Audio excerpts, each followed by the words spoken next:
Lindsay Boylan, a former economic development aide to New York Governor Andrew Cuomo and a current candidate for Manhattan Borough President, accused the governor of sexually harassing her for years while working with him.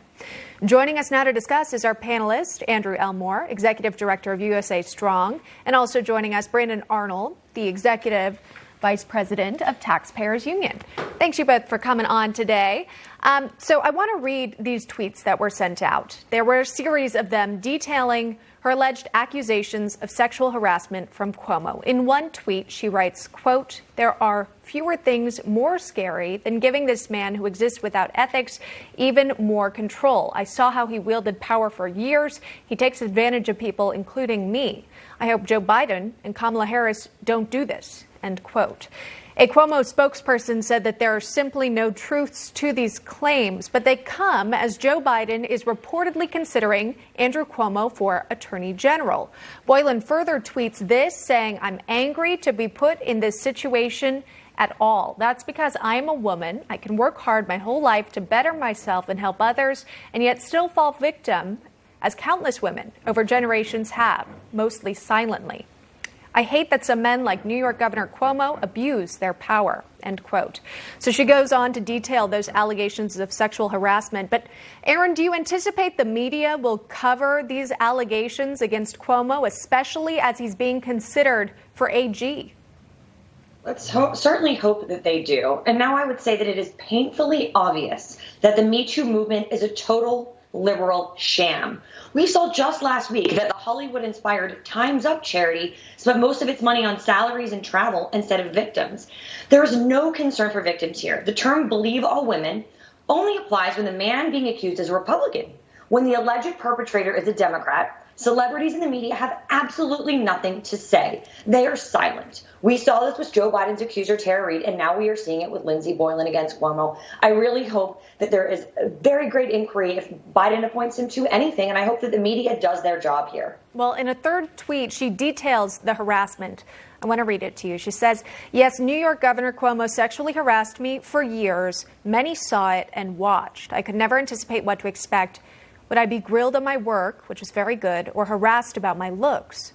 Or would it be both in the same conversation? This was the way for years," end quote.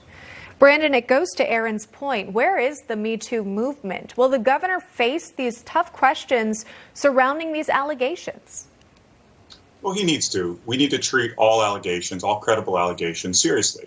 So this absolutely needs to be investigated. But really, we need to look at Governor Cuomo's entire career and really how he's treated the coronavirus in particular of late, if we're going to consider him for a position like AG. This is a guy who has national aspirations. He'd like to be president of the United States. So we need to consider not just these allegations that have just come to light and evaluate them in a very serious manner. We need to consider how he's dealt with the coronavirus, how he continues to deal with it as we're facing thousands and thousands of layoffs, businesses closing in the state of New York and, of course, in New York City in very recent history. Yeah, as you say, looking into how he handled the coronavirus pandemic, this is a governor who wrote a book about his handling of the virus, and yet we are continuing to see cases and hospitalizations, not to mention those positive nursing home patients who were sent back in the nursing home. So clearly under fire. There's plenty of things to look into his past. The question is whether or not the mainstream media will really hold him accountable for doing so or just laugh along with him when he releases his next book about all of his accomplishments. But I want to move on to another sort of statement that he put out. It was on Twitter. It was an invite, in fact, to a virtual fundraiser. Janice Dean had tweeted it about it, saying that restaurants were closing and, of course, kids were out of school and people's livelihoods were just completely being disrupted. Meantime, if you look at the invite, it actually includes a $10,000 entry fee to attend a virtual fundraiser for his celebration of his birthday and holiday reception. So many people, as we know, are struggling, and he's charging $10,000 for a virtual fundraiser. Aaron, talk about not reading the room. Yeah, wow. It's really mind-blowing. And I think that New Yorkers should take this as an opportunity to look at their state and ask themselves, is my leadership working for me? I would argue that it's not. If you focus on Manhattan for just a second, according to Bloomberg, rents are at a decade low, plunging 22% from November of this year to last.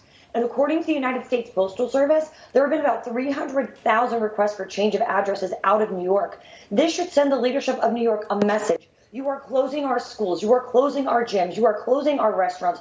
You are bankrupting our state and ruining our lives.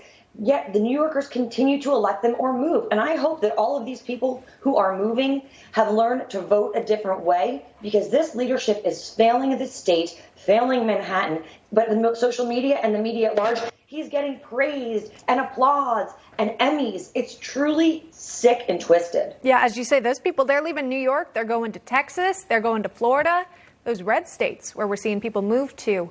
But what's interesting, Brandon, is he's not the only recognizable name whose actions or comments are not sitting well with those everyday Americans. Here's what Bill Gates said in an interview about ongoing lockdowns. Watch this. What do you think? Do you think more states need to consider taking that kind of drastic action and the kind of drastic action we saw when the pandemic first began, or can there be a more nuanced approach? Well, certainly mask wearing has essentially no downside. They're not expensive. Bars and restaurants in most of the country will be closed as we go into this wave. And I think, sadly, that's appropriate.